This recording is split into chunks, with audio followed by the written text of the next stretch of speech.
Hi, I'm Rick. Hi, I'm Robbie. I'm Greg. I'm Mary. And this is Living Wild. I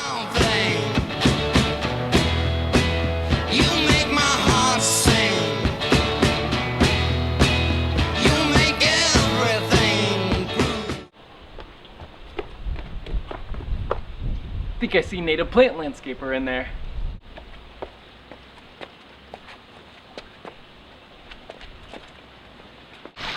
Excuse me, sir. Are you a native plant landscaper? Yes, that's me. Awesome. Oh, look, flowers. What are these? Well, this is actually one of my favorite manzanitas. It's called Howard McMinn. And I love it because it's actually in bloom so early in the year, and it's covered with bees and hummingbirds. I also love it because it's about 3 foot tall and maybe 4 to 5 feet wide.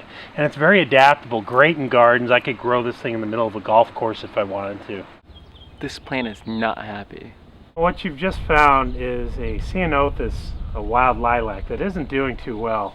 Unbeknownst to most people, the worst problem we have are actually Argentine ants.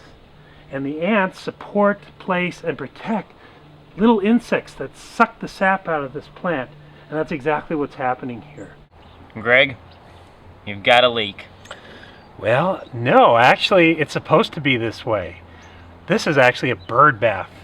And what we do is we run a constant slow drip to keep it full of fresh water. And that movement will bring the birds in like crazy. And we do it on a rock with a little depression on top to hold the water, but in a very naturalistic way that isn't threatening to wildlife. So do you know those tall pencil-like things that grow in people's front yards and they look like toy soldiers? No. Okay, well, they're called Italian cypress, and as the name suggests, they're from Italy, not from California. And people don't even realize that we have all these native cypress, great beautiful ones, especially what I've used here called gowan cypress. It's a really cool tree, doesn't get too huge, doesn't get as big as those tall pencils do, and it's bright green and smells like lemon pledge. So Greg, have you written anything on native plants? Why, actually I have. Along with Lucy Warren, we came out with this book on the how-to and why of native landscaping. It's quite a different approach from most of the native books out there, because where they tend to be really great plant encyclopedias, we wanted to look at the how-to. In fact, native landscapes provide the best habitat for local wildlife. Can you explain a little bit more about the habitat?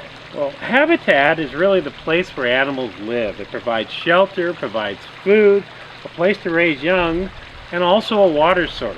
In fact, we have incorporated a recirculate. Rick, do you want to pan the camera? So this whole landscape thing was your design? Well, actually, it was a collaborative effort, like most of my designs, with the homeowner. In fact, maybe we should have told her that we're here.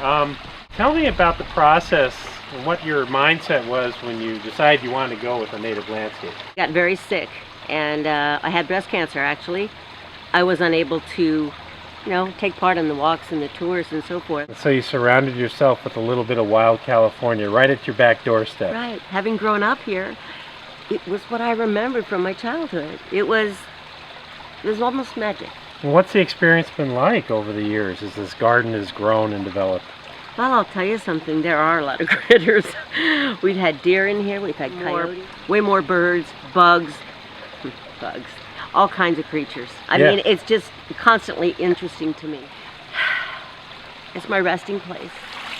So here we are at the Tree of Life Nursery, one of the best places to get native plants.